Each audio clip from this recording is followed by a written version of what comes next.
I never imagined the sound of a hand striking my face would echo through one of the most sacred halls in the United States military, but that is exactly what happened.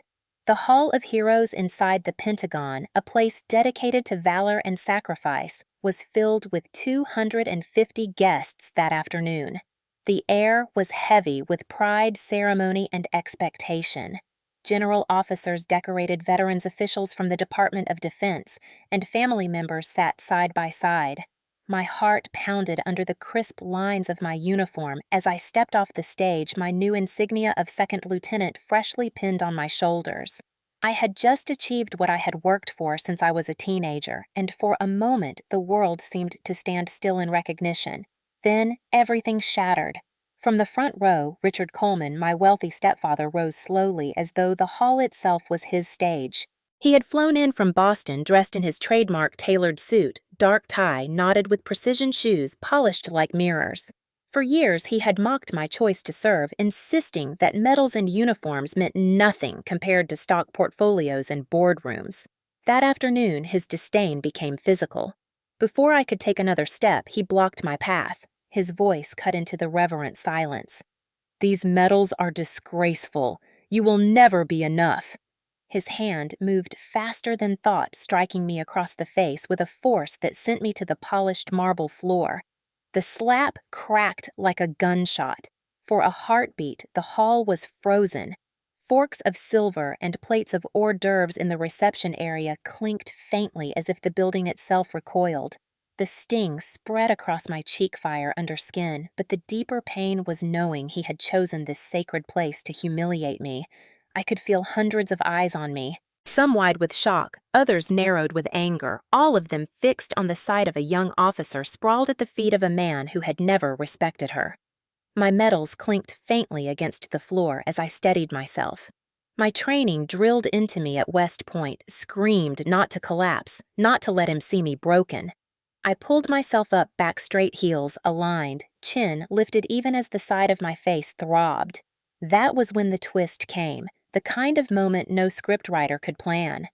General Matthew Harris of Fort Bragg, a man whose presence alone commanded silence, stepped forward. His face was calm, his stride deliberate.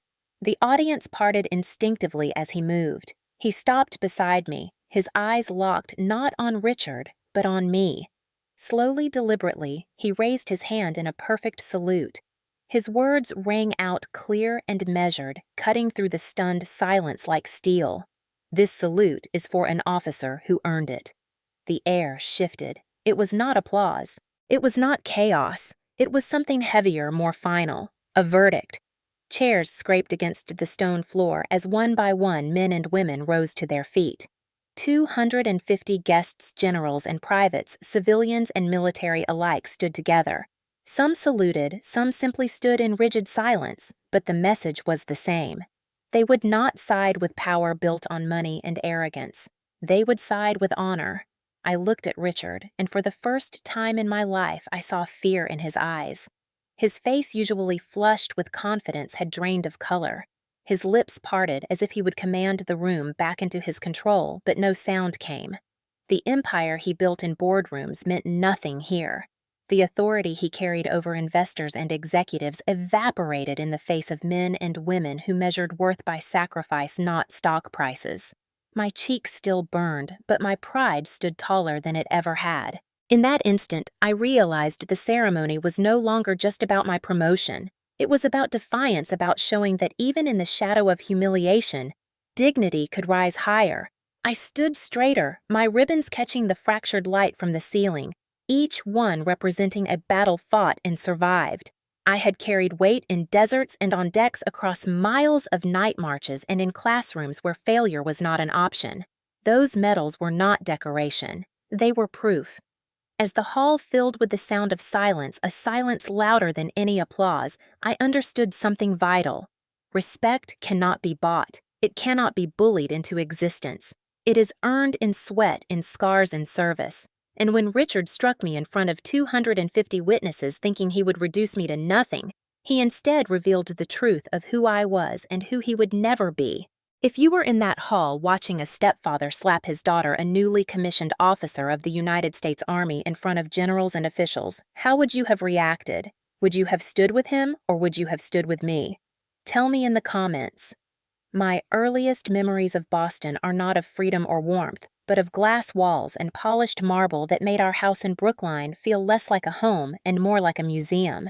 It was the kind of house people slowed down to admire when they drove past its long driveway lined with trimmed hedges, its stone facade gleaming after every storm. To outsiders, it looked like a palace of success, the kind of place where laughter and stability must surely live. Inside, it felt like an office with rules and schedules, but no tenderness. Richard Coleman. My stepfather built Coleman Capital from the ground up, and he never let anyone forget it. He was the kind of man who measured time in profit and people in usefulness. At business dinners, he introduced me not as his daughter, but as a detail and accessory to his empire. He wore suits cut with military precision ties knotted so tight they looked like they were choking him, and shoes polished until they reflected the chandelier light. To strangers, he was charismatic, powerful, larger than life. To me, he was a wall that no child could climb, a man who could silence an entire room with a single raised eyebrow. When I was small, I wanted what every child wants, the simple recognition of being seen. But in that house, recognition was reserved for results that could be tallied in numbers and charts. My older stepbrothers learned to speak Richard's language quickly. They played golf with him on Saturdays at the country club, their laughter ringing across manicured greens, while I stayed home reading books I was not supposed to touch. At dinner, they were praised for quoting market trends and understanding leverage, while I was ignored if I spoke of anything outside his world of finance. It was during one of those dinners that I learned how deeply his contempt for service ran. I was 10 years old, fascinated by a book I had found on the Revolutionary War, and I told the table I wanted to learn what it meant to serve, maybe even wear a uniform one day. Richard set his fork down slowly and looked at me as though I had confessed to stealing. "Holsteads are saluted, not the ones saluting," he said, his voice smooth but cutting. "Soldiers take orders, CEOs give them." The laughter from my brothers was quiet but sharp, like a knife twisting under my ribs. My mother Linda tried to counter his sharpness with gentleness. She was the one who read poetry to me at night when the house finally fell silent. She tucked me in and whispered words that seemed like contraband in that empire of steel and numbers. "Do not let anyone decide your worth. Not even your father," she would say. She was the soft edge to his hard walls, but even her voice was often drowned out by the constant commands Richard barked across the dinner table. The house itself became a stage for his control. Breakfast was at 7 and dinner at 6:30. Punctuality was not a suggestion, but a requirement. We sat at a long oak table under the glow of a chandelier, my mother at one end, Richard at the other, and the rest of us like employees awaiting instructions. When I brought home a perfect grade on a civics project, proud that I had written about leadership and sacrifice, Richard barely glanced at the paper before dismissing it with a wave. "That will not put food on the table," he said. The silence that followed was worse than shouting. I began to hide my interests, slipping books about military history into my backpack and reading them under the covers at night with a flashlight. One evening, Richard caught me ironing an old ROTC uniform that had belonged to my grandfather, a relic shoved into the back of a closet. His laugh was not amused, but cruel. "Do not waste your time on that nonsense," he said. "Uniforms are costumes. Medals are trinkets." He spoke with such conviction that for a moment I believed him until I pressed my hand against the fabric and felt a stubborn fire inside me refuse to go out. What made his disdain unbearable was not just the words, but the contrast. He could praise my stepbrothers for every minor achievement, for an internship, a business pitch, even for carrying themselves well at the club. For me, there was no praise, only correction. Smile more. Speak less. Do not embarrass the family. At 12 years old, I had already learned that in his world, I was not expected to achieve only to marry someone who could add to his empire. "You will be judged by who you marry, not what you do," he told me. It was not advice, it was a command. But every command sparked resistance in me. The more he tried to box me in, the more I dreamed of breaking out.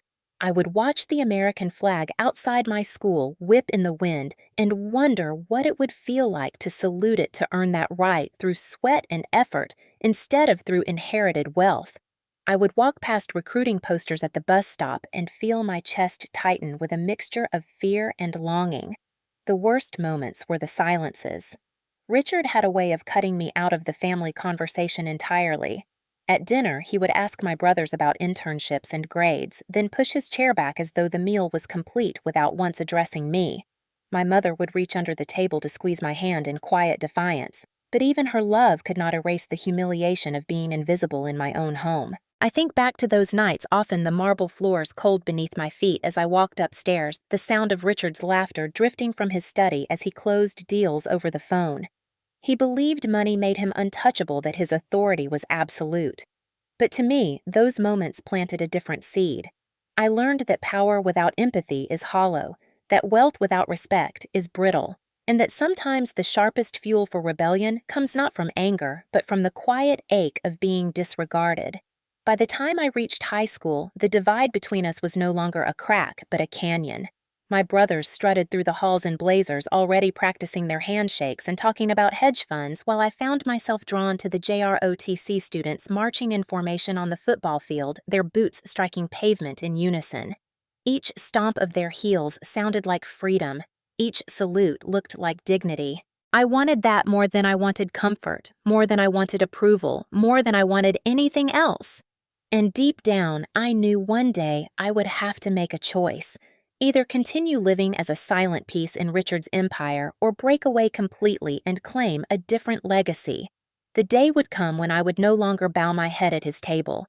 I would stand, uniform-pressed medals real, and show him that the worth he denied me had never been his to give or take away.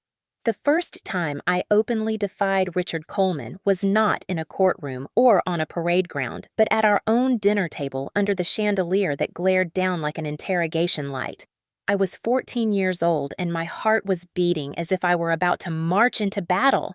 For weeks, I had watched the JROTC students drilling after school, their movements sharp and deliberate, their uniforms simple but proud. They were not heirs to empires, they were ordinary kids carrying themselves with extraordinary discipline. I wanted to be one of them. So that evening, while Richard carved into his steak and my mother quietly passed the breadbasket, I cleared my throat and said the words that would ignite his fury. I am joining JROTC. For a split second there was silence, then the metallic clink of his knife hitting the porcelain plate. He lifted his head slowly, his eyes narrowing as if he could crush the thought out of me with a stare. "No daughter of mine will march around in cheap uniforms saluting others," he said. His voice was calm but laced with venom. My brothers smirked, relieved it was not their turn to face his wrath. I tried to steady my voice, though my hands trembled under the table. "It is about leadership and discipline," I explained. "It is about service, not costumes." His chair scraped sharply as he pushed back from the table. In 2 steps, he was towering over me. Before I could brace myself, his hand struck my cheek, the sound ricocheting off the chandelier crystals. My head snapped sideways, and for a moment the room tilted. My mother gasped, her hand flying to her mouth. The humiliation seared more than the sting. It was not just the pain of the slap. It was the fact that he had delivered it in front of the entire family, branding my defiance as foolishness. "Do not waste your breath," he hissed. "You are not joining any program that teaches you to salute. Colemans are saluted. We do not bow our heads to anyone." His words sliced into me, but something unexpected stirred inside. Anger? Yes, but also resolve. I straightened in my chair, fighting the tears that threatened to spill. If his goal was to crush my spirit, he miscalculated. That night, something shifted permanently. My mother tried to pick up the pieces after he stormed out. She sat on the edge of my bed, later her eyes shining with worry. She pressed a worn book into my hands, its cover faded but its title clear. "American Military History. Your grandfather kept this," she whispered. "He believed in service, and so do I. Do not let Richard convince you that wanting to serve is weakness." Her voice was soft, but it carried more strength than his booming commands ever did. I clutched the book like a lifeline. The following weeks were a blur of silent defiance. I signed up for JROTC anyway, knowing he would explode when he found out. Each morning, I ironed my uniform before school, smoothing out wrinkles with the same precision he used on his suits, but my uniform meant something different. It was not a symbol of money or control. It was a promise to myself. The first day I marched with my unit across the football field, the sun glinting off the brass buttons, I felt a surge of belonging that I had never felt at home. The rhythm of our boots striking pavement drowned out his laughter in my head. Of course he noticed. He always noticed. When he saw me in uniform for the first time, he laughed with a sneer. "That is not success," he said. "That is a costume for children playing soldier."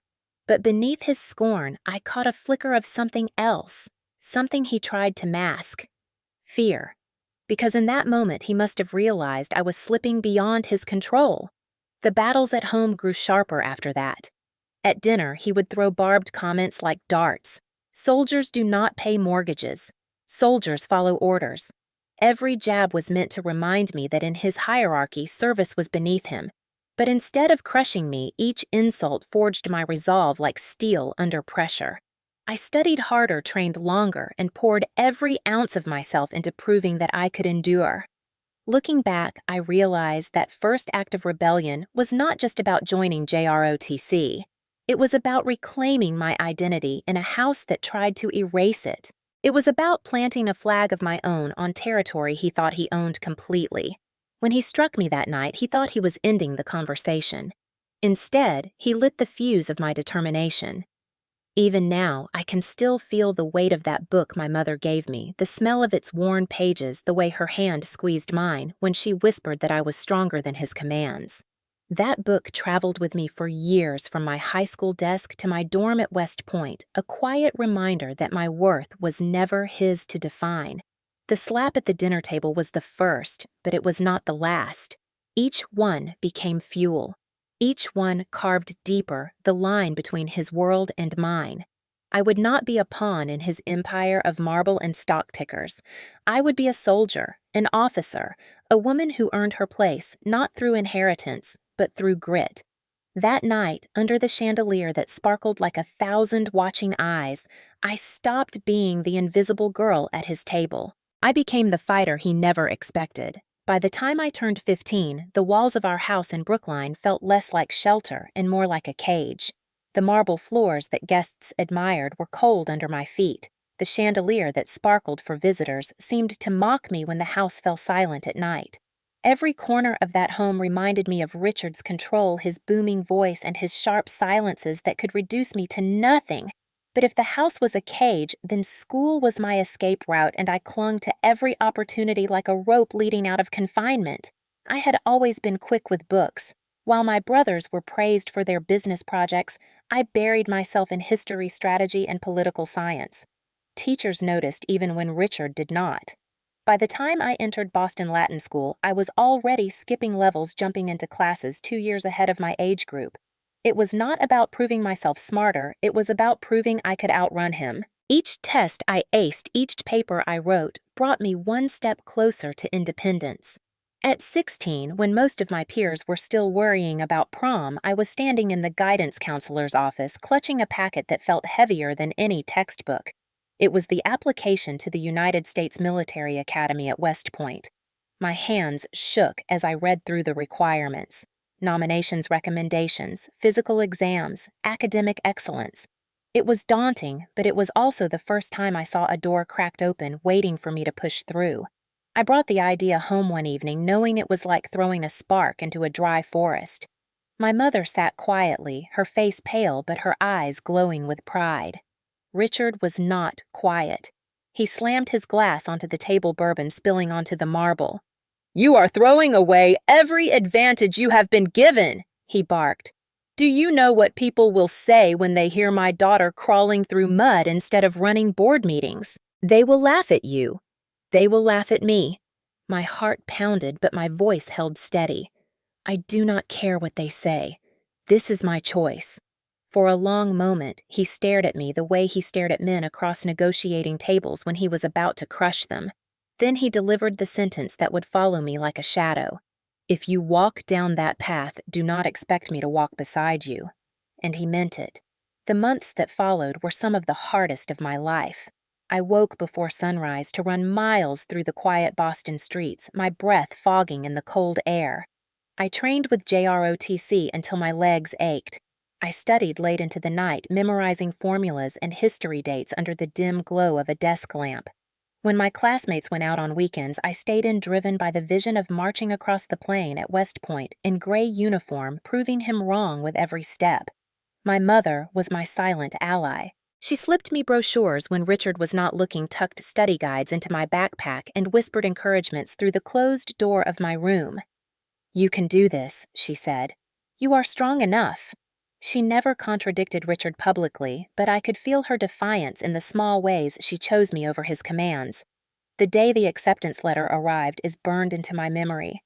I remember the weight of the envelope, the way the gold seal caught the light. My hands trembled as I tore it open, my eyes, scanning the words I had prayed to read. "Congratulations, you have been appointed to the United States Military Academy." I burst into the living room, the letter clutched in my hand, my heart racing. Mom cried openly, pulling me into her arms, her tears soaking my shoulder. Richard stared at the envelope for 30 seconds, his face unreadable. Then he muttered, "So you are serious about this nonsense." Without another word, he walked out of the room. He did not speak to me for 2 months. His silence was its own form of punishment, heavier than yelling. He moved around me as though I were invisible, as though by refusing to acknowledge me, he could erase my choice. At dinner, he asked my brothers about their internships and summer plans, never once looking my way. But the silence did not crush me this time. It fueled me. I taped the acceptance letter above my desk so that every night when I studied, I saw the proof that his control was slipping. At 17, I packed my bags. The night before I left, I stood in my room one last time, running my fingers over the spines of the books that had kept me company, the worn copy of American military history that my mother had given me after that first slap. She came in, quietly sat on my bed, and brushed a strand of hair from my face. "He will never admit he is wrong," she said, "but you do not need his approval. You have already proven more than he ever has." Early the next morning, we drove to the airport in silence. Richard did not come. He stayed in his study, probably closing another deal, sipping his bourbon as if nothing monumental was happening. My mother hugged me so tightly I could barely breathe. "You will make it," she whispered. "You are meant for this." As I walked toward security, the weight of freedom pressed down on me. It was terrifying and exhilarating at once. I arrived at West Point, younger than most of my classmates, barely 17, my face still carrying traces of the girl Richard tried to control. But inside, I was burning with determination. I had made it past the gates of his empire and into a world where his money and his name meant nothing. Here, all that mattered was grit, discipline, and the will to endure. Looking back, I realized that leaving home at that age was not just an escape. It was an act of survival. If I had stayed, I would have been consumed by his expectations, molded into a pawn for his empire. Walking away, stepping into the gray stone halls of West Point, I was claiming my life as my own. The irony was not lost on me. Richard always said Colemans are saluted, not the ones saluting. Yet there I was, marching into a place where every salute was earned, not bought. Every command had to be proven, not inherited. And I promised myself that day that no matter how hard the path became, I would never let his voice be the last word on my worth. I thought getting into West Point was the hardest part. I was wrong. The moment I stepped through the gates that first summer, I realized my real battle had only just begun. It started before the sun even thought of rising. At 4 in the morning, the bugle call split the air, sharp and merciless, dragging us from our bunks. My body screamed for sleep, but there was no time. By 5, we were lined up on the field, the Hudson River shrouded in mist behind us, our boots already soaked with dew. The cadence of the upperclassmen's voices hit us like waves. Run, push, move. No hesitation, no excuses. I was younger than most of my classmates, barely 17, and the difference showed. They looked like adults, some with years of ROTC behind them, their shoulders broad, their stares steady. I still looked like a girl who should have been worrying about high school dances. Richard's voice haunted me even there, whispering that I would fail, that I would never endure. Every time my arms shook during push-ups, every time my lungs burned on a run up the steep hills, I heard his contempt. Soldiers follow orders, CEOs give them. His scorn became the drumbeat in my head, pushing me past exhaustion. The first week nearly broke me. My uniform was never pressed enough, my boots never shined enough, my hair never tucked tightly enough under my cap. Every mistake meant more drills, more laps, more sweat stinging my eyes. I collapsed into bed at night with muscles trembling too tired to even cry. And yet each morning I forced myself to stand up again. It was not pride that drove me at first. It was spite. The thought of Richard sitting in his study sipping bourbon and telling colleagues that his stepdaughter had already failed kept me on my feet when nothing else could. There were moments of humiliation that cut deeper than physical pain. I remember one inspection where an upperclassman yanked my blanket off the bed and shouted that my corners were sloppy. The rest of the company laughed. My cheeks burned hotter than the July sun outside. But instead of shrinking, I clenched my jaw and redid every corner with surgical precision, my hands steady even as tears stung behind my eyes. That night, long after lights out, I stood over my bed, smoothing the fabric until it was perfect, as if I could erase his laughter from my memory with every crease. Not every day was misery. There were flashes of connection, fragile threads that would grow into lifelines. Angela Torres from New York, tough and loud, took one look at me struggling with a 40-pound rucksack and barked, "Hold your spine straight, rookie." Then she winked as if to say she believed I could handle it. Michelle Riley from Texas. Quieter, steadier, whispered encouragement during long marches, her voice carrying through the dark when the only sound was boots hitting gravel. At first, we were strangers bound by circumstance, but slowly we became something more. One evening, after a grueling obstacle course that left us covered in mud, the three of us sat on the steps of the barracks. My hands shook so badly I could barely hold my canteen. Angela snorted. "You look like you fought the river and lost." Michelle laughed softly, then turned serious. "You are young, but you have more grit than most. Do not let them see you break." I wanted to tell her I already felt broken, that inside I was still the girl silenced at the dinner table. But instead, I nodded because I knew she was right. The emotional swings were violent. There were mornings I felt like I could conquer anything, my body moving in rhythm with my classmates as the sun rose over the Hudson, the flag whipping in the wind. And then there were nights when I lay in bed fighting back tears, convinced I would never be enough. It was a constant cycle of collapse and renewal, humiliation and pride. Slowly, though, something was changing. My body grew stronger. My mind sharper. The girl who had once hidden books under her covers was becoming a soldier who could endure storms of flesh and spirit. One memory stands out above all others from that summer. It was during a particularly brutal march, the heat pressing down like a hand trying to smother us. My vision blurred, my legs screamed, and for a moment I thought I would drop. Then, as if on cue, Richard's words roared in my head. "You are not strong enough. You are wasting your life." I clenched my fists and forced one foot in front of the other, rage fueling me when strength had run dry. When we finally collapsed onto the grass at the end, Angela slapped my back and said, "I thought you were going down, but you did not." That was the first time I allowed myself a small smile. West Point was not just teaching me tactics or strategy. It was tearing down the fragile girl Richard had belittled and building something tougher in her place. Each blister was a lesson, each correction a sharpening. And beneath it all was the steady drum of determination. I would not fail, not here, not with the shadow of his voice still trying to define me. As the weeks turned into months, the sharp edges of West Point began to shape me in ways I had never imagined. The physical exhaustion did not lessen, but my body adapted. Muscles I never knew existed, hardened lungs stretched to hold more air, and my legs became relentless machines carrying me through mile after mile. What surprised me more was the way my mind shifted.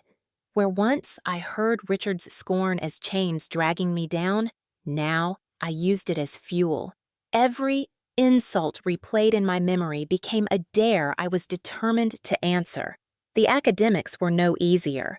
Long nights in the library bent over engineering formulas and military history books left my eyes burning. Strategy classes challenged us to think not as students, but as commanders responsible for lives on paper that felt as real as the faces beside me in the lecture hall. I lived in a state of constant motion, marching from classroom to field, from mess hall to barracks, barely pausing to breathe. Yet somewhere in that chaos, I felt a spark of belonging, a sense that I was being forged into something greater than myself. The friendships deepened under pressure. Angela Torres, with her quick laugh and stubborn streak, pulled me through drills I thought would end me. Michelle Riley, calm and steady, reminded me that leadership was not about shouting the loudest, but about being present when others faltered. We learned to rely on one another, to trust that when one stumbled, the others would lift them. That trust was a revelation for me. At home, I had learned that weakness was punished and vulnerability mocked. Here, weakness was met with support, and strength was shared. There was one night in particular that remains etched in me. We had been given a night march through the wooded hills, packs heavy, the air thick with humidity. My boots rubbed raw spots into my heels, every step a new flare of pain. Halfway through, in the dark, silence broken only by crickets and the crunch of gravel, my resolve wavered. I thought about dropping out, about walking away before I collapsed entirely. And then I remembered the silence Richard had wielded after my acceptance letter, the way he erased me with his indifference. That silence had hurt more than any blister. I tightened my straps and forced my body forward, step after agonizing step. When dawn broke and the mist lifted, I was still standing. That moment mattered more than any grade or medal. By sophomore year, I began to rise. Not because I was the strongest or fastest, but because I refused to quit. I earned the respect of classmates who had once dismissed me as too young, too small. I still remember my first promotion ceremony inside the academy. My commanding officer pinned on my new bar, the weight of it pressing into my shoulder like a brand. For the first time in my life, recognition did not come with conditions. It was earned, visible, undeniable. I tried to share that moment with home. I called the phone ringing endlessly before I hung up. I mailed a photo of the ceremony, my smile broad, my uniform immaculate. Weeks later, a single envelope arrived. Inside was not congratulations, but a clipped article from a business magazine about my brother's internship at Goldman Sachs. A yellow sticky note in Richard's handwriting read simply, "This is what success looks like." I tore it in half, my hands shaking not with sadness but with fury. He would never acknowledge my achievements, but I no longer needed him to. The academy continued to test us with relentlessness. Winter drills along the Hudson froze our fingers until rifles felt like blocks of ice. Summer heat seared our skin during endless obstacle courses. Yet every hardship layered another piece of armor onto me. I began to see the world differently, to understand that respect was not given freely and certainly not inherited. It had to be claimed, earned in sweat and resilience. Sometimes, when lights went out and the barracks fell into silence, I thought back to the girl who had sat at the dinner table in Boston, cheeks burning after Richard's slap, clutching a hidden book under the covers. That girl still lived inside me, but she was no longer fragile. She was the reason I kept going, the reminder of what I had escaped and what I refused to return to. West Point was not just an education. It was a crucible. It burned away the illusions Richard had forced on me and revealed the core of who I was. Each day there carried me further from the control of that marble house and closer to the officer I was destined to become. Graduation day at West Point should have felt like the end of a long storm, but it was only the beginning. The parade ground gleamed under the summer sun, the band played, and my family sat in the stands, though the seat Richard had been offered remained empty. My mother clutched her program with trembling hands, pride etched on her face. When my name was called and I stepped forward to receive my diploma, I felt a surge of triumph, but also the heavy weight of the path ahead. My orders were waiting. I was headed to Fort Bragg in North Carolina, and from there, deployment to Kuwait. At Fort Bragg, the training was different from West Point. It was not about proving I could survive, but about learning to lead others who depended on me. I was given a small unit, soldiers barely older than I was, each carrying their own burdens. Their accents spanned the country, their stories were stitched with struggle. For the first time, the decisions I made mattered in ways that could not be undone with a grade or an after-action review. Mistakes here could cost lives. The days bled into nights, long hours on ranges, drills under a blistering Carolina sun, briefings that drilled into us the realities of deployment. The tone was always practical, but beneath it pulsed an unspoken truth. We were being prepared for danger, for uncertainty, for the kind of situations that left no room for hesitation. Then came Kuwait. The heat was unlike anything I had ever known, the air thick and suffocating. Sand found its way into every crease of clothing, every fold of skin. The horizon stretched flat and endless, a blur of tan and white under the sun. My unit worked long hours supporting operations, managing logistics, moving supplies under the constant hum of helicopters. We were not on the front lines of battle, but the risks were real, the weight no lighter. It was during one of those endless nights that I faced my first true test as a leader. A fire broke out near one of our supply tents, flames licking higher into the dark sky, smoke choking the air. I remember the chaos, soldiers shouting, the roar of a Black Hawk overhead, circling like a guardian. I saw one of my men trapped, pinned under debris as the fire spread. Without thinking, I dropped to the ground, the heat searing against my skin, and pulled with every ounce of strength until he was free. My hands blistered, my uniform singed, but I dragged him clear. The relief when I saw him breathe again was sharper than any medal I would ever hold. Afterward, as I sat in the sand, sweat and soot streaking my face, Richard's voice returned unbidden. Uniforms are costumes. Medals are trinkets. I looked down at my burned gloves at the soldier, coughing but alive beside me, and I knew he was wrong. These were not trinkets. They were symbols of survival, of sacrifice, of decisions that changed lives in an instant. Recognition came though I had not sought it. A merit medal pinned to my chest during a briefing, a handshake from a commanding officer who said only, "You kept your head." But the real recognition came in the eyes of my soldiers, who looked at me differently after that night. They no longer saw a young officer barely out of school. They saw someone who had proven herself when it mattered. News from home filtered through, slowly letters from my mother filled with encouragement, careful words about her health, her hopes. Richard's name never appeared in those letters, but he appeared in other ways. A newspaper clipping arrived tucked inside one envelope. An article about his company closing a massive deal, his photograph beaming from the business section. He was quoted boasting about his son's summer at Goldman Sachs, his future in finance. Not a word about me. Not a word about where I was or what I was doing. The ache of that silence cut deeper than the desert heat. I wanted him to acknowledge me, to admit that my path mattered. But every article, every mention erased me further. It was as if he was rewriting the family story, leaving me out entirely. Yet instead of breaking me, it hardened my resolve. If he would not recognize me, the world would. My soldiers would. My commanders would. And I would recognize myself. Deployment was not endless gunfire or cinematic battles. It was the grind of long hours, the constant vigilance, the weight of responsibility. It was watching the sun set over sand that never seemed to end, wondering how many more days until home. It was fear tucked quietly into the corners of your mind, pushed aside so you could lead with steadiness. And through it all, I carried that defiance, the quiet oath that I would prove Richard wrong, not with words, but with the life I lived. As weeks turned into months, deployment became less about the shock of a new world and more about endurance. The desert taught its own lessons.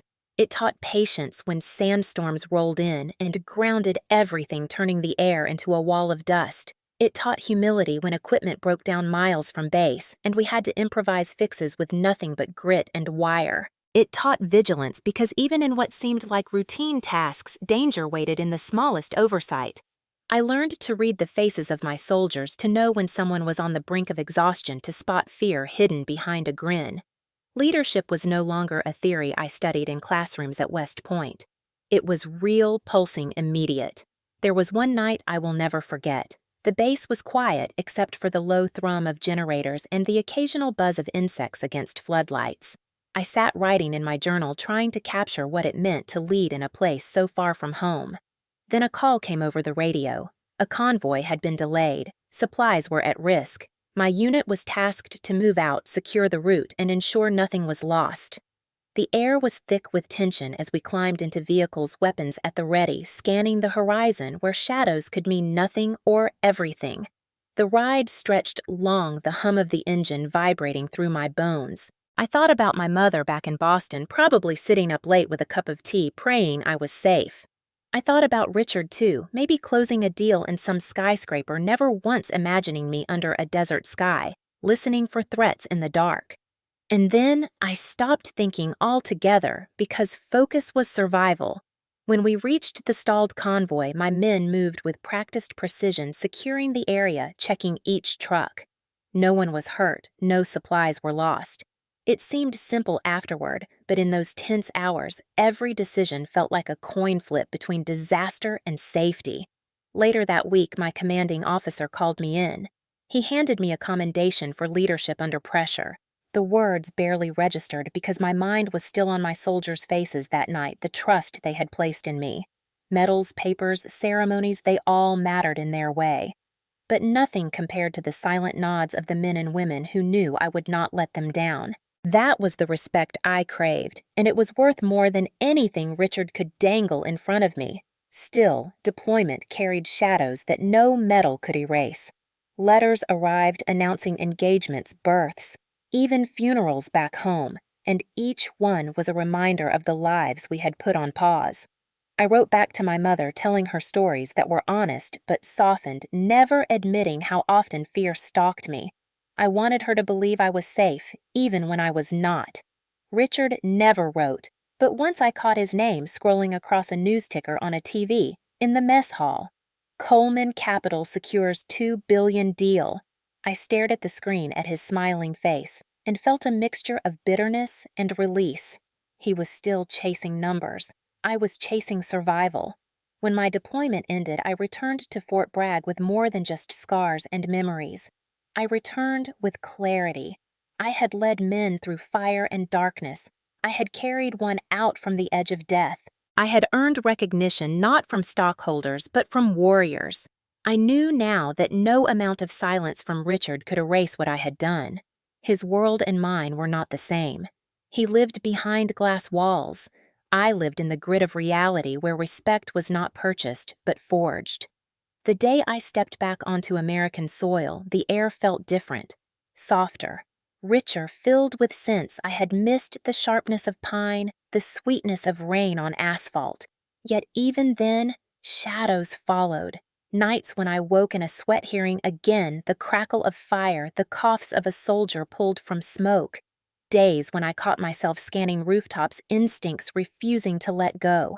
These were the souvenirs no one asked for the invisible marks we carried, but they were also proof that I had lived through something Richard could never comprehend. I carried all of it back with me, the pain, the pride, the resilience. And when the orders came for my promotion ceremony in Washington, I felt the weight of every step that had led me there. From a marble house in Boston to the stone halls of West Point, from desert heat to the cool corridors of the Pentagon, my journey had been carved in defiance. The girl Richard tried to silence at the dinner table had grown into a woman who commanded respect on battlefields. I was no longer running from his shadow. I was walking into my own light. When the orders arrived for my promotion, the envelope felt heavier than paper had any right to be. I held it in my hand at Fort Bragg, the words crisp and official, announcing that I would be promoted to first lieutenant. It should have been a simple milestone, another step in a career that demanded endurance. But I knew immediately it would not be simple. The ceremony would be held in Washington at the Pentagon's Hall of Heroes, a place saturated with history where the walls carried whispers of sacrifice and valor. For me, it would be more than just a ceremony. It would be a reckoning. I sat alone that evening, the envelope still on the table beside me, and thought about who would be there. My mother, of course. Linda had never missed a milestone, no matter how small. She had flown to West Point for my graduation, her applause ringing above the crowd, even when Richard sat stone-faced beside her. I knew she would come to Washington too, her smile soft but strong. But the letter carried another weight. In the back of my mind, I heard her voice suggesting gently that maybe I should invite him as well. I resisted the thought at first. Richard had never shown up for anything unless there was something in it for him. When I graduated from West Point, he had skipped the trip too busy chasing deals. When I returned from deployment with commendations, he never called. He had 1,000 chances to be a father, and each time he chose to be a CEO. Yet my mother believed in appearances. She thought maybe one day he would surprise us. She suggested I send an invitation out of formality, if not hope. That night, I sat with pen in hand, staring at blank paper for longer than I care to admit. Finally, I wrote simple words, nothing more than the necessary details. Promotion ceremony, Hall of Heroes, Washington, time and date. I signed my name and sealed it before I could add any words of apology or challenge. It was not an invitation from love. It was a formality, a closing of a circle. If he chose to come, it would be on him. The weeks leading up to the ceremony moved quickly but were shadowed by a growing tension in my chest. I buried myself in preparation not only for the formalities of the event, but for the emotions it would stir. I ironed my uniform until every crease was sharp enough to cut, polished my shoes until they mirrored the ceiling lights, and rehearsed my salute until it felt carved into my bones. Each night, however, doubt crept in. What if he caused a scene? What if he used my moment not to honor but to humiliate? I remembered the countless dinners in Boston where Richard had controlled the table with nothing but his voice making us all feel small beneath the weight of his judgment. He thrived on control, and he hated more than anything when I chose a path outside the blueprint he had written for me. I could almost hear his voice already sneering at my ribbons, dismissing my career as a waste of potential. But for once, I would not flinch. When I arrived in Washington 2 days before the ceremony, the city felt different from any time I had visited before. It was not the tourist city of monuments and museums, but the living capital buzzing with men and women in uniform carrying folders rushing between buildings where decisions about war and peace were made. Walking through the Pentagon's corridors gave me chills. The polished floors, the austere walls, the constant hum of purpose. It was both intimidating and affirming. I belonged here, I told myself. I had earned my place. The morning of the rehearsal, my mother met me outside the Hall of Heroes. She looked tired shadows under her eyes that spoke of years of carrying more than her share of burdens. But her smile when she saw me was radiant. She adjusted the collar of my uniform as if I were still a little girl heading to school, then whispered that she was proud. I felt tears threaten but blinked them back. Pride was not something she gave lightly, and in that moment, it mattered more than any rank.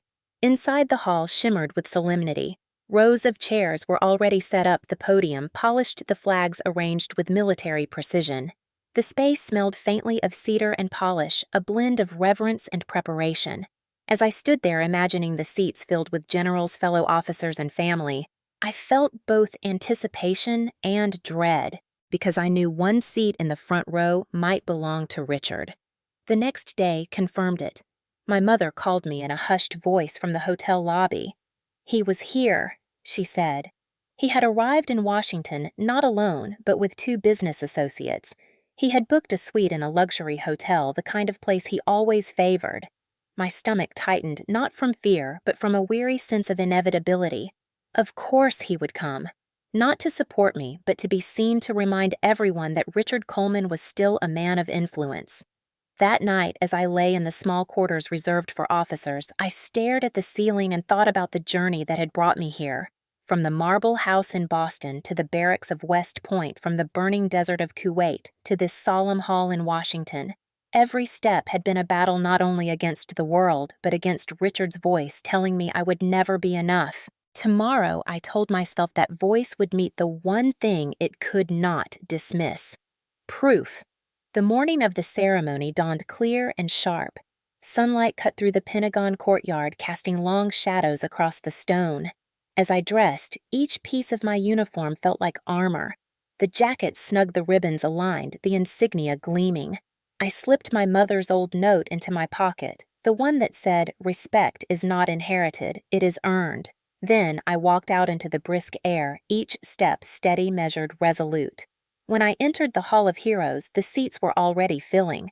I caught sight of faces I recognized: officers from Fort Bragg, mentors from West Point, fellow soldiers who had endured beside me. I saw my mother sitting near the front, her hands clasped tightly in her lap, her eyes bright with pride. And then, 2 seats away, Richard. He wore a perfectly tailored suit, his tie knotted with flawless precision, his expression as cold as ever. His associates sat on either side, whispering in low voices, but he kept his eyes fixed forward, not once acknowledging me. The ceremony began with solemn words, the national anthem echoing through the hall, the flags stirring softly in the air. My name was called, and I walked to the podium, every step echoing against the polished floor. The general pinned my new rank to my shoulder, his hand firm, his voice steady as he congratulated me. Applause rose around the hall, but I barely heard it. My ears rang with a mixture of pride and tension. I stood at attention, saluted, and stepped back. The moment I had earned was finally here, but as I turned to leave the stage, my eyes flicked briefly to Richard. His gaze was sharp, calculating, almost daring me to stumble. I knew then that the real test had not yet come. The ceremony was not just about rank. It was about facing the man who had tried to diminish me my whole life. And in that hall, surrounded by witnesses, the clash between his world and mine was about to break open. The ceremony ended with formal applause, polite and measured, as the general stepped back from the podium. My shoulder felt heavier with the new rank, the insignia pressing into my uniform, like proof that years of sweat and sacrifice had been real. I straightened my spine, turned, and began the slow walk back down the aisle. Each step echoed in the Hall of Heroes crisp against the marble floor. I could feel the gaze of the entire audience, 250 pairs of eyes, watching, some filled with pride, some with curiosity, and one pair with something far darker. Richard rose before I had taken 3 steps. The scrape of his chair against the polished floor cut through the applause like a blade. Conversations faltered, heads turned, my chest tightened. For a heartbeat, I hoped he was just leaving early, retreating into the shadows as he so often did. But then he moved into the aisle, blocking my path with the same domineering presence he had used to command boardrooms in Boston. My pulse hammered, but my training kept my pace steady. I stopped in front of him, standing at attention, my eyes fixed ahead, refusing to look down. He loomed closer, his face, tight lips pressed into a thin sneer. I could hear the murmur ripple through the audience, people shifting in their seats, whispering. The general still stood at the podium, watching silently, his jaw set. Then Richard spoke, his voice loud enough to carry to every corner of the hall. "These medals are worthless. They make you look like a child playing dress-up." His words landed like stones dropped into still water, sending shockwaves through the room. A gasp broke from somewhere in the back row. My throat tightened, but I held my posture, refusing to give him the satisfaction of flinching. He stepped closer, so close I could smell his cologne, sharp and chemical, so out of place in this hall of sacrifice. His voice grew harsher. "You will never be enough. Not in this uniform, not in this life. You could have been someone. Instead, you chose this nonsense." And before I could respond, his hand lashed out. The slap cracked across the hall like the firing of a pistol. The sting exploded on my cheek, and the impact knocked me off balance. My heels slipped on the polished marble, and I went down hard, my hand instinctively reaching to break the fall. The metals on my chest clinked together as I hit the floor, the sound echoing louder than any applause had minutes earlier. For a moment, the room froze. No one moved. No one breathed. The shock was palpable, a silence so heavy it pressed against my ears. I could see the faces around me blurred by the sudden tears stinging my eyes. Some mouths hung open in disbelief, others were tight with anger. And Richard stood over me, his chest heaving, his hand still raised as if ready to strike again. My body screamed with humiliation, but my training carried me through. I pushed myself up quickly, forcing my legs under me, rising into a firm stance. My back was straight, my chin high, my hand instinctively brushing my uniform smooth again. I refused to cower. The red sting on my cheek was bright, but I stood tall, facing him without blinking.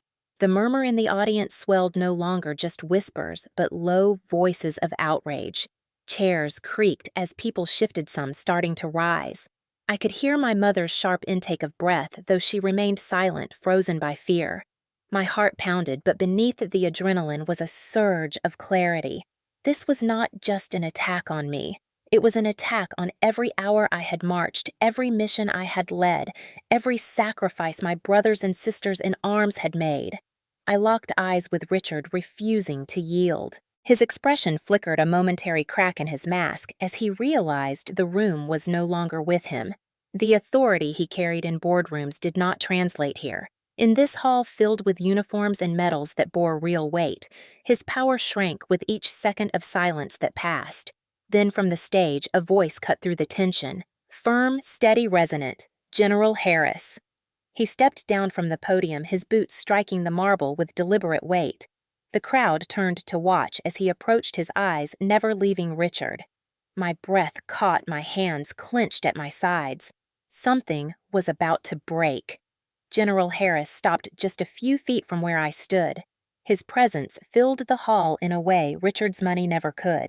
He was not a man of spectacle, but of substance, and in that silence, every step he took seemed to echo the authority of decades in uniform. He looked at me first, his eyes steady, acknowledging the sting on my cheek. Then he turned his gaze to Richard, a gaze so sharp it could cut steel. The entire hall seemed to lean forward, waiting. The general's voice was low, but carried to every corner. Enough! His word sliced through the tension. He shifted his attention back to me, and then, with a deliberate slowness that magnified the gravity of the moment, he raised his right hand in salute. The crisp movement, sharp and unwavering, was aimed not at the CEO in the suit, but at me, the young officer who had earned every ribbon on her chest. His voice followed clear and steady. This salute belongs to an officer who earned it. For a heartbeat, time stopped. My chest tightened, breath caught between pride and disbelief. Then, one by one, the hall responded. 250 people rose from their seats. Soldiers snapped to attention, hands raised in perfect synchronization. Civilians followed awkwardly but sincerely, standing in solidarity. The rustle of fabric and the sudden stillness of posture created a wave of collective defiance against arrogance. The Hall of Heroes had chosen its side. Richard's face drained of color. He staggered back half a step, his eyes darting across the crowd, searching for an ally and finding none.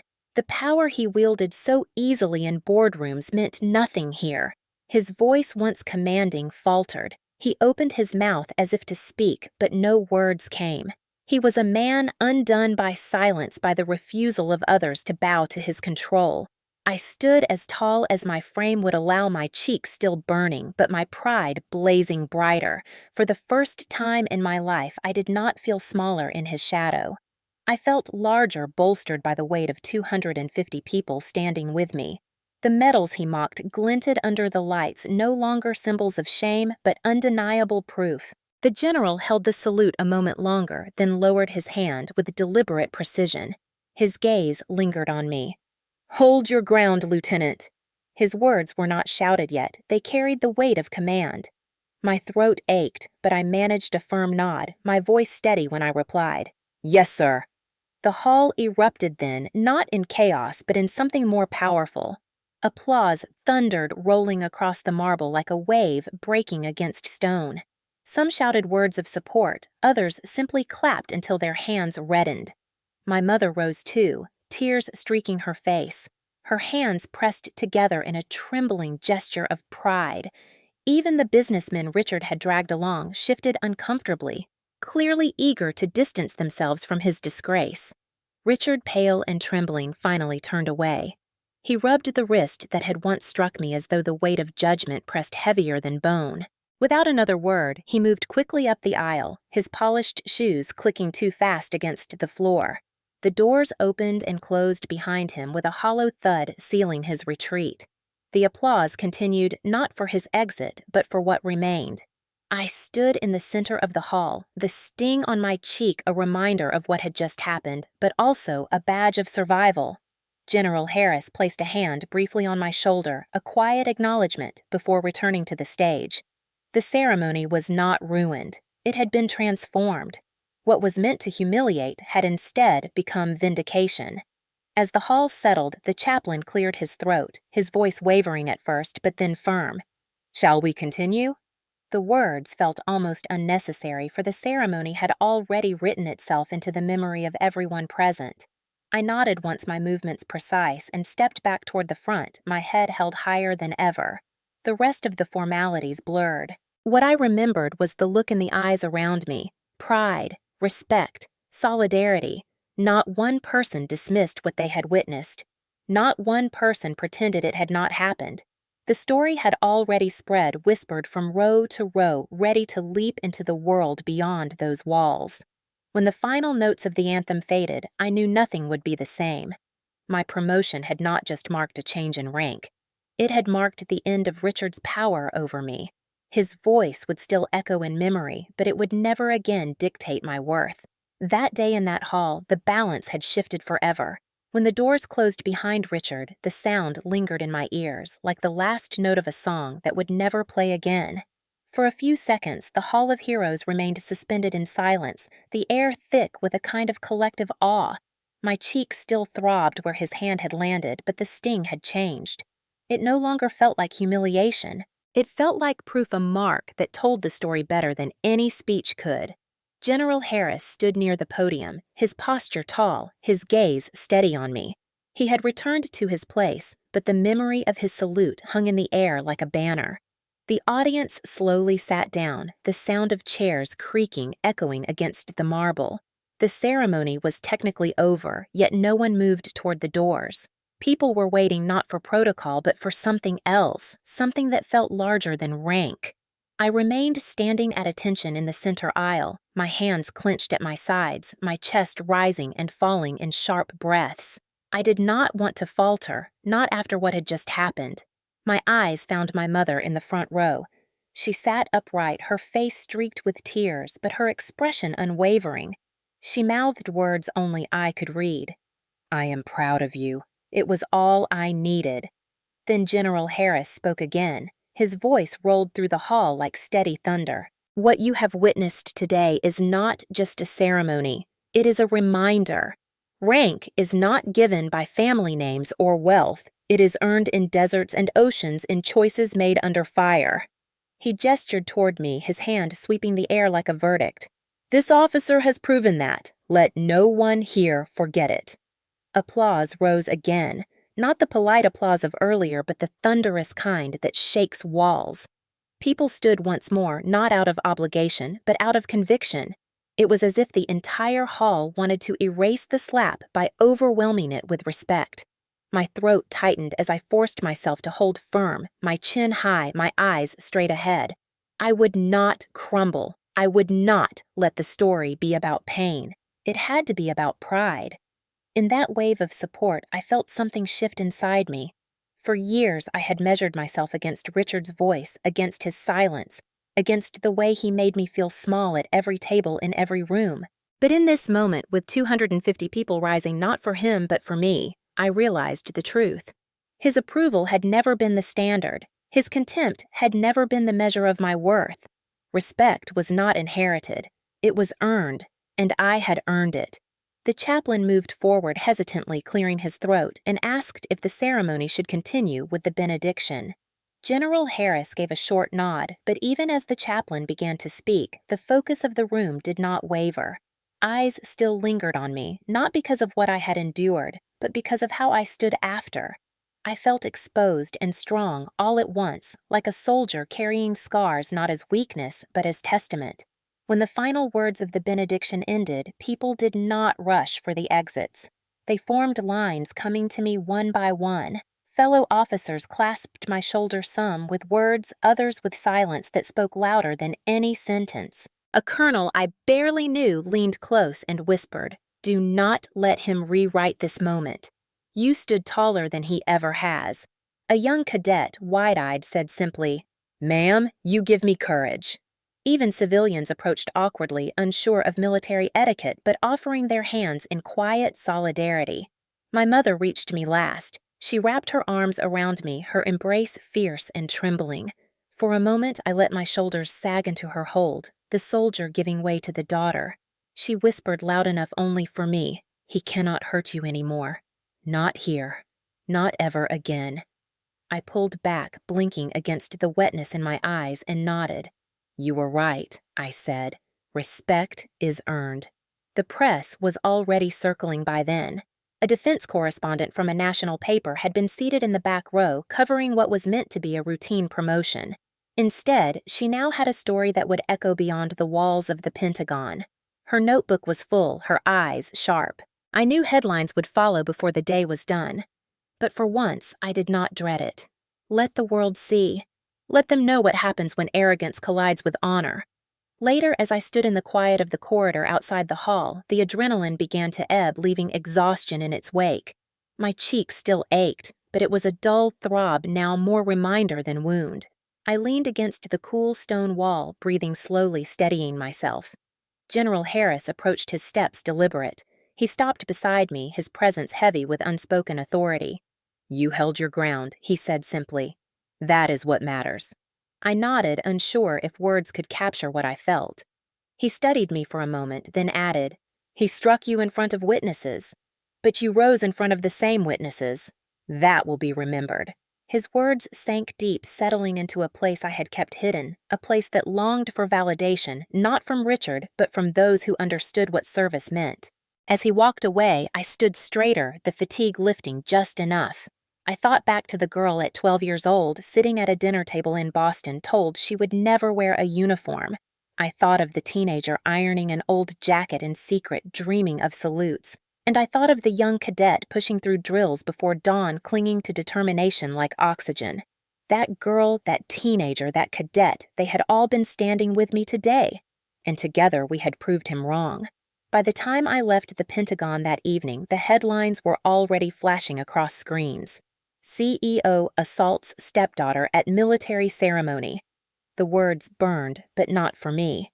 They burned for him. The world would now judge not the ribbons on my chest, but the violence in his hand. And for once, I did not carry the weight of his contempt alone. It belonged to him. Walking out into the fading light of Washington, the air smelled of spring, sharp and clean. I adjusted my uniform, squared my shoulders, and stepped forward into a future that was mine, not his. The turning point had come not in whispers at dinner tables or in the silence of unanswered calls, but in a hall filled with witnesses who chose to stand for respect over power. And that truth, more than any slap, would linger. The morning after the ceremony, I woke in the small officers' quarters in Arlington with my phone buzzing non-stop. Dozens of missed calls, hundreds of unread messages, a flood of notifications that seemed impossible to sift through. I rubbed the sleep from my eyes and sat up, the events of the night before replaying in flashes. The sting on my cheek had faded to a bruise, but the weight of the moment lingered like a brand. I did not need to check the news to know the story had spread. Still, I reached for my phone and braced myself. The first headline that caught my eye was from a major national paper. CEO strikes stepdaughter at Pentagon ceremony. Below it, a photograph, grainy but unmistakable, captured the instant Richard's hand met my face. My head was turned from the force my hair caught in motion, my uniform ribbons blurred by the fall. The image froze humiliation in time, but also captured something else the moment I stood back up. That part, to my surprise, was what most headlines focused on. The rise after the fall. Officer endures public assault with dignity. Scrolling further, I saw commentary from defense journalists who had been present. They wrote not just about the slap, but about the silence that followed about General Harris stepping forward, about the hall of 250 rising in salute. One correspondent called it the most defining military ceremony she had ever witnessed, not for the rank conferred, but for the honor defended. Another wrote that the clash between arrogance and service had never been so starkly drawn. By noon, television anchors dissected the event on national broadcasts. They played the grainy footage again and again, slowing it down, replaying the salute, contrasting it with Richard's pale retreat. Panelists debated the symbolism, some focusing on military dignity, others on corporate entitlement, all circling the same truth: respect cannot be bought. My phone buzzed again, this time with messages from fellow officers across the country. Some sent short words of support. Others shared stories of their own battles with dismissive families, stories of fathers who called them foolish for serving brothers who mocked their choice of uniform over money. Their words lifted me, weaving my private struggle into something shared. I was no longer just Sarah Whitmore. I had become a stand-in for every soldier who had been underestimated. Then came the message I had expected but dreaded. My mother. She asked to meet in the hotel lobby. When I arrived, she was waiting with a newspaper folded on her lap. She looked older than she had the day before, the weight of exposure pressing down on her. Yet her voice was steady when she spoke. "I am filing for divorce," she said. My breath caught. For years, she had lived in Richard's shadow, enduring his control, his dismissals, his temper. For years, she had stayed, maybe out of fear, maybe out of habit. But yesterday had broken something even she could not mend. I reached across the table and took her hand. "Are you sure?" Her eyes filled with tears, but her chin lifted in quiet determination. "I have never been more sure of anything. Watching him raise his hand against you, against everything you are, in front of all those people, it was the last straw. He can no longer define me or you." We sat in silence, our hands clasped, the noise of the lobby fading. I realized that my victory was not just mine. It was hers too. Meanwhile, reports about Richard's empire began to unravel. Coleman Capital lost 2 major contracts within 48 hours. Clients cited concerns about reputation, about associating with a man whose name was now tied to violence at a military event. His board issued a statement distancing itself from his actions, calling them unacceptable. For a man who had built his image on control, the loss of narrative was catastrophic. The press hounded him, camped outside his townhouse in Boston, microphones ready, cameras flashing. He remained silent, but silence no longer shielded him. I returned to Fort Bragg after 3 days in Washington. My unit greeted me with quiet respect. They did not ask questions, did not press for details. Instead, they welcomed me back as they always had, with nods and firm handshakes. In their eyes, I saw something new, a recognition that I had endured a battle of a different kind and had not faltered. Yet the fallout followed me. Requests came for interviews, for speaking appearances, for commentary on leadership and resilience. At first, I resisted. I was a soldier, not a public figure. But then I thought of the cadet who had told me I gave her courage, of the countless messages from those who had endured their own dismissals.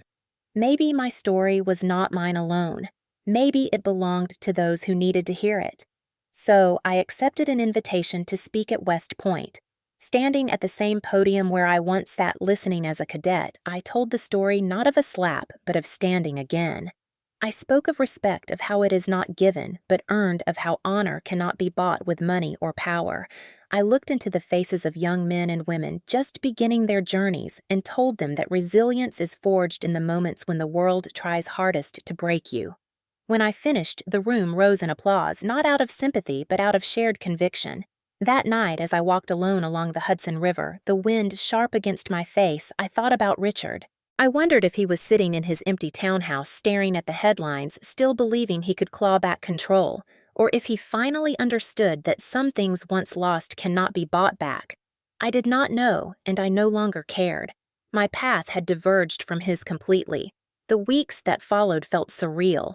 I returned to my routines at Fort Bragg, drilling with my unit, overseeing logistics, and preparing for upcoming training cycles.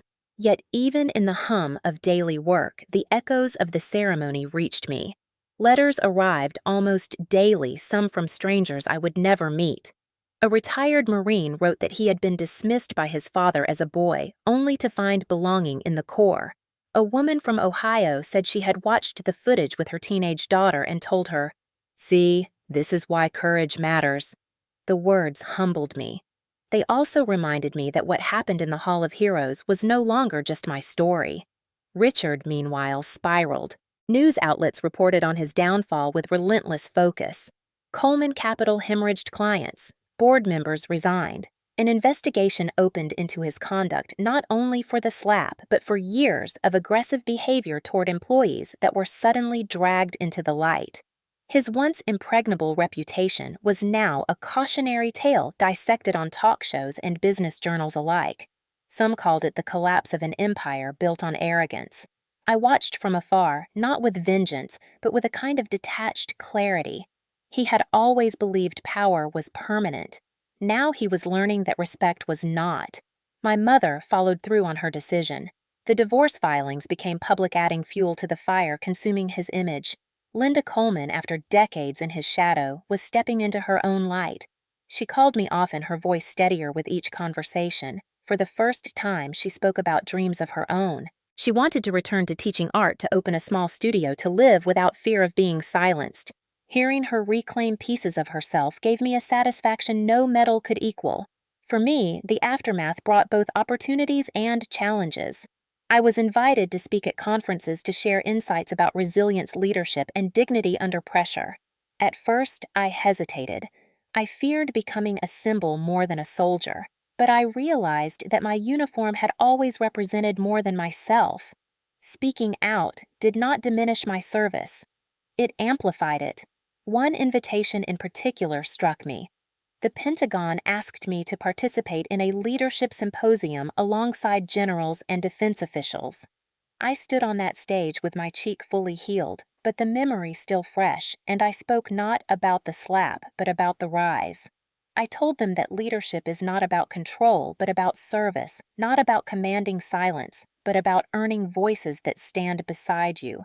The applause that followed carried none of the pity I once feared. It carried respect. There were moments, of course, when the weight pressed harder than I expected. Nights when I lay awake, hearing again the sharp crack of his hand, feeling the humiliation surge back like a tide. But then I remembered the wave of applause, the salute that cut through the shame, the collective rising of the hall. Those memories steadied me.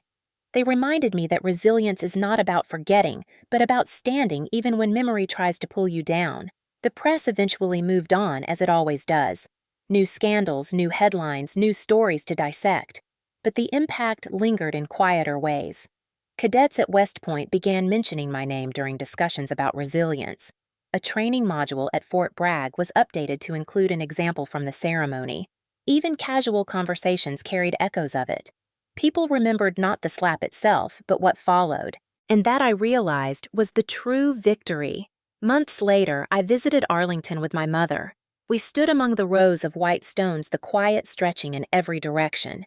She placed a small bouquet at a marker of a family friend lost years before, and then she turned to me. "You know, Sarah," she said softly, "you gave me courage too." I had never thought of it that way. For so long, I saw her as the one who carried me, who whispered encouragement when I doubted myself. To hear that my standing had given her strength made me see the circle more clearly. We had saved each other. As the sun dipped behind the horizon that evening, I thought again about Richard. His empire had crumbled. His name was now synonymous not with power, but with disgrace. And yet I felt no triumph. What I felt instead was freedom. For the first time in my life, his shadow no longer touched me. I walked beside my mother, my uniform catching the last light, and felt the future open wide. I understood then that aftermath is not only about what falls. It is about what rises in its place. In the ruins of Richard's control, I saw my mother's independence, my own unshakable dignity, and a community of people who had chosen respect over arrogance. That was the true legacy of the Hall of Heroes. Not a slap, not a scandal, but a reminder etched into the lives of those who witnessed it.